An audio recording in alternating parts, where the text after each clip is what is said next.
Hello students, today we are going to discuss another type of audit, and that is cost audit. A manufacturer unit has to maintain cost accounting records in addition to financial accounting records. एक manufacturer unit को financial accounting records के साथ साथ ही cost accounting records भी maintain करना होता है। Cost accounting records यानी होता है कि एक प्रोडक्ट को बनने के लिए जो लागत लगती है उसका हिसाब किताब रखना। एक प्रोडक्ट को बनाने में कितना रॉ मटेरियल लगा, कितना लेबर लगा, कितना पैसा यूटिलाइज हुआ, इस सारी चीज़ों की इंफॉर्मेशन रिकॉर्ड करना मतलब होता है कॉस्ट अकाउंटिंग रिकॉर्ड करना। सो मैन्युफैक्चरिंग यूनिट को ये मेंटेन करना होता है। Cost audit is the verification of correctness of cost accounts and a check on the adherence to the cost accounting plan। और कॉस्ट ऑडिट का मतलब होता है ये जो कॉस्ट अकाउंटिंग के रिकॉर्ड्स है उसके करेक्टनेस को वेरीफाई करना और ये कॉस्ट अकाउंटिंग रिकॉर्ड्स प्रॉपरली बने हैं या नहीं हैं, और जो कॉस्ट अकाउंटिंग प्लान्स के जो प्रिंसिपल्स है उसका पालन हुआ है या नहीं है, ये चेक करना यानी होता है कॉस्ट ऑडिट करना। Now moving forwards towards the principle and features of cost audit. Companies Act 2013 contains provisions regarding cost audit. Further, the Companies Cost Records and Cost Audit Rules 2013 also contains rules relating to cost audit. Companies act 2013 में cost audit से related provisions दी है, साथ में ही companies cost records and cost audit rules 2013 इसमें भी cost audit से रिलेटेड रूल्स बताए हैं। तो आइए देखते हैं हम provisions of companies act along with the rules. The central government may direct by order to the prescribed class of companies to maintain cost records. Section 148 subclause 1 of Companies Act 2013 and Rule 3 provides that central government will direct the prescribed class of companies to whom cost records are to be maintained or have to be maintained. So basically क्या होगा कि section 148 में बताया है कि central government decide करेगी और by order बताएगी कि कौन सी क्लास ऑफ कंपनीज़ को कॉस्ट रिकॉर्ड मेंटेन करना है।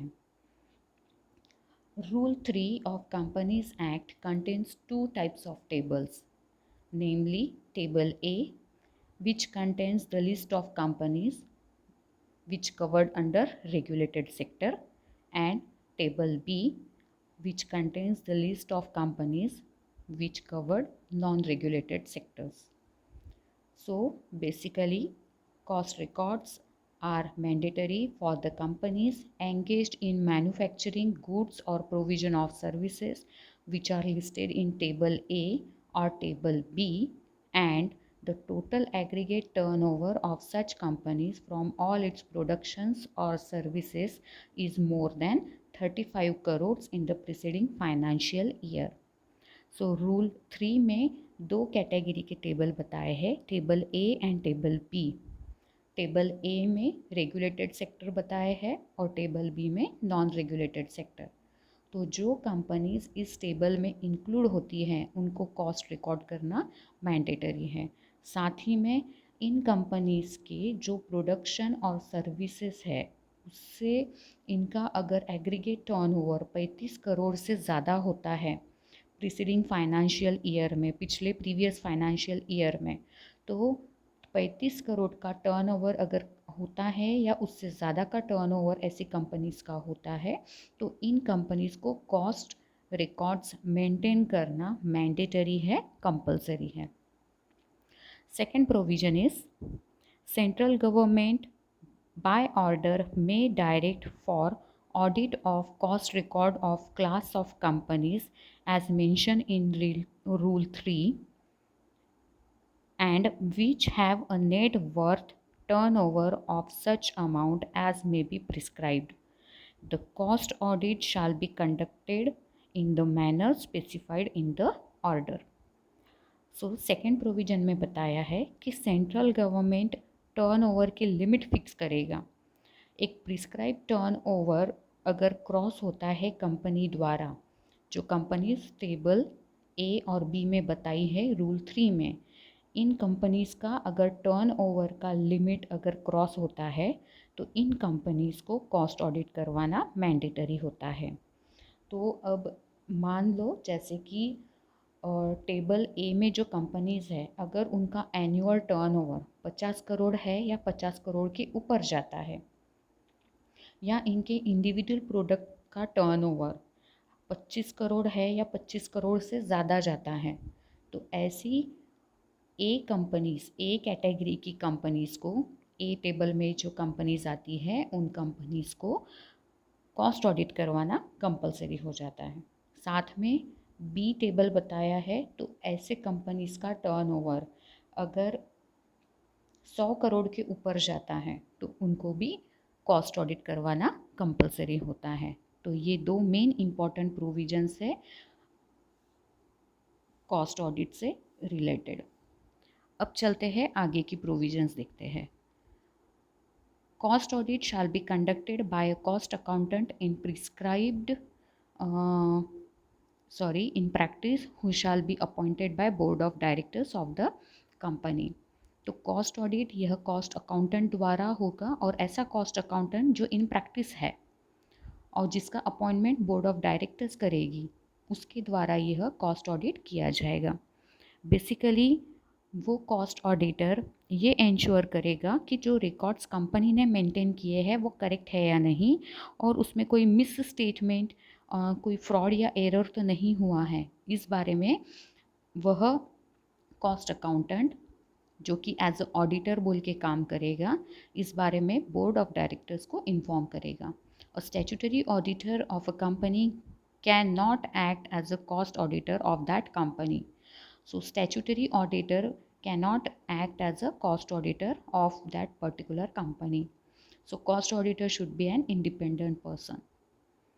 Cost auditor shall comply with the cost accounting standards which are issued by the Institute of Cost and Works Accountants of India with the approval of central government। तो cost auditor को जो cost auditing के accounting standards बताए हैं institute of cost and work accountant of India ने, उस हिसाब से वर्क करना होगा, उस हिसाब से स्टैंडर्ड को मेंटेन करना होगा, रूल्स रेगुलेशंस को कंप्लाई करना होगा while conducting cost audit. Cost audit shall be in addition to statutory audit. तो स्टैट्यूटरी ऑडिट तो होगा ही, उसके साथ में in addition to that statutory audit cost audit किया जाता है। The qualification, disqualification, rights, duties, obligations applicable to financial auditor shall, so far as may be applicable, apply to a cost auditor।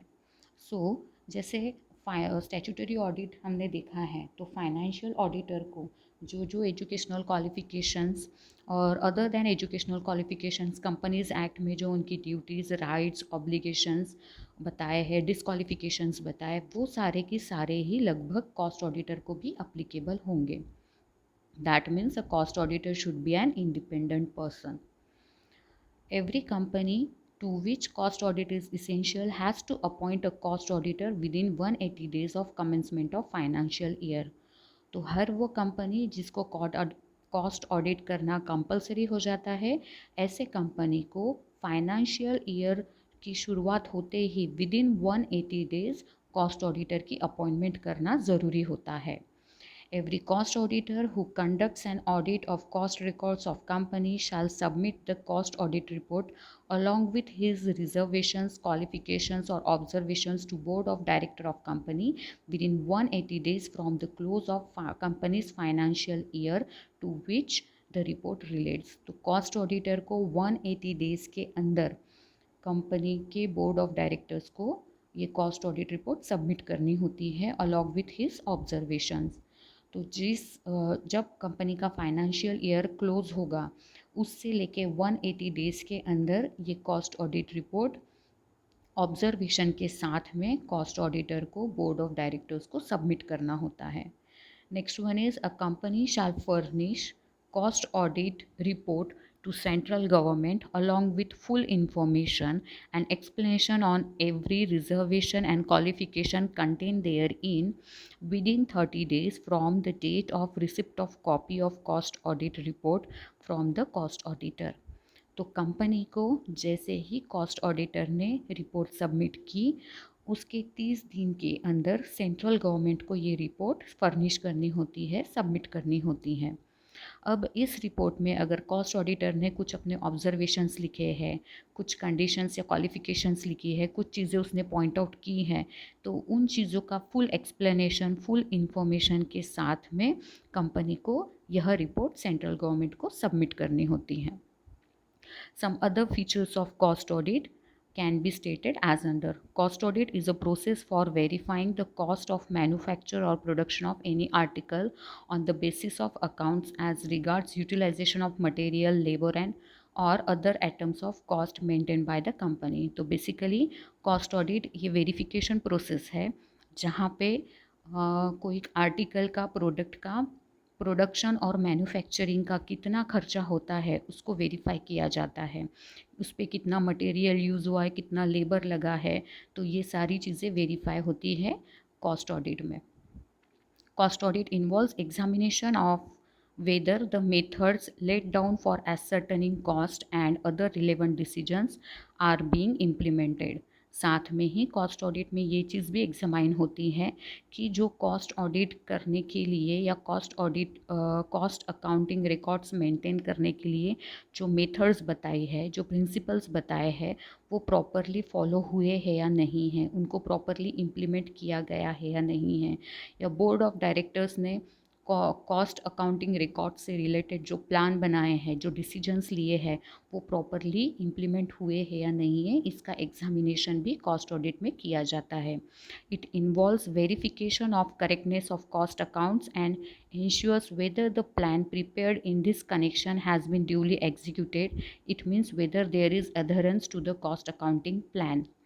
साथ ही में कॉस्ट ऑडिट में cost account का correctness भी verify होता है और ये भी इंश्योर किया जाता है, सुनिश्चित किया जाता है कि जो कॉस्ट अकाउंटिंग प्लान बनाया गया है उस हिसाब से सारी चीज़ें हुई है या नहीं हुई है, उसका एग्जीक्यूशन प्रॉपर हुआ है या नहीं हुआ है, उसका पालन और अनुपालन प्रॉपरली किया गया है या नहीं किया गया है।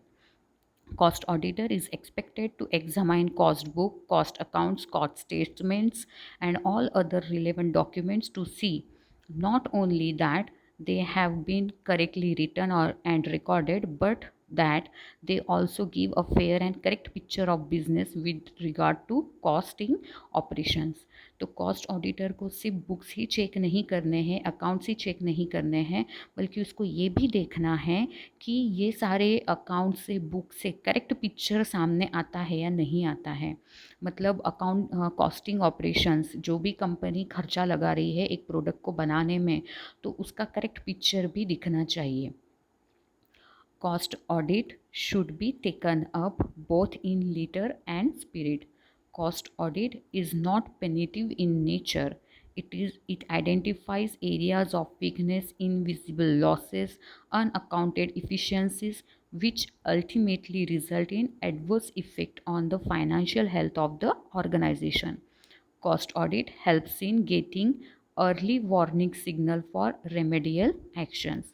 सो नेक्स्ट इम्पॉर्टेंट जो चीज़ बताई है वो ये बताई है कि कॉस्ट ऑडिट पनिटिव इन नेचर नहीं है, मतलब it's not a punishment for a manufacturing unit, but ये उनके लिए एक वार्निंग सिग्नल है कि अगर कुछ भी छोटी मोटी कमियां रहती हैं, कुछ वीकनेसेस है, तो उसको तुरंत आइडेंटिफाई कर सकता है वो मैन्युफैक्चरिंग यूनिट और उसके लिए कोई रेमेडियल एक्शन भी ले सकता है।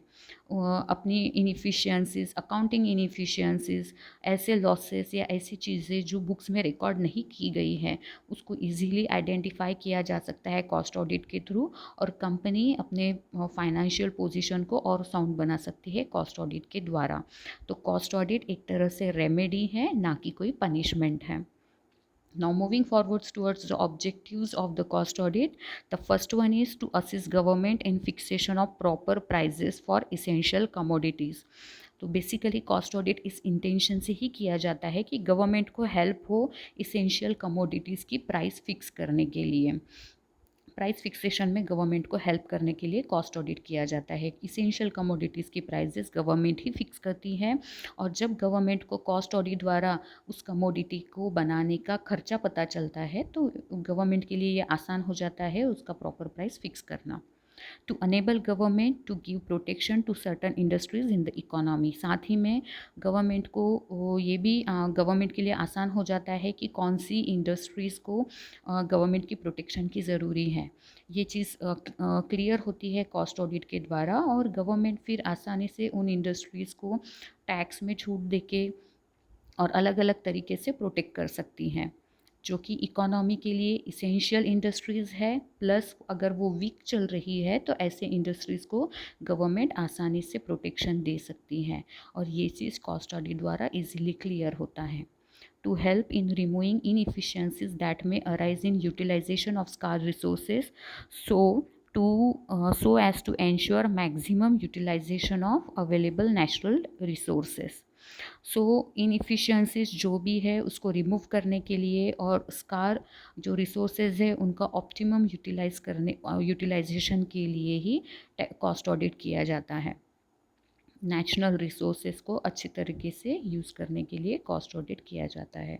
To verify whether the cost book, cost accounts, cost records have been correctly maintain as per the accounting as per the costing system adopted, and thereby to make sure that the cost accounting principles have been properly adhered to followed।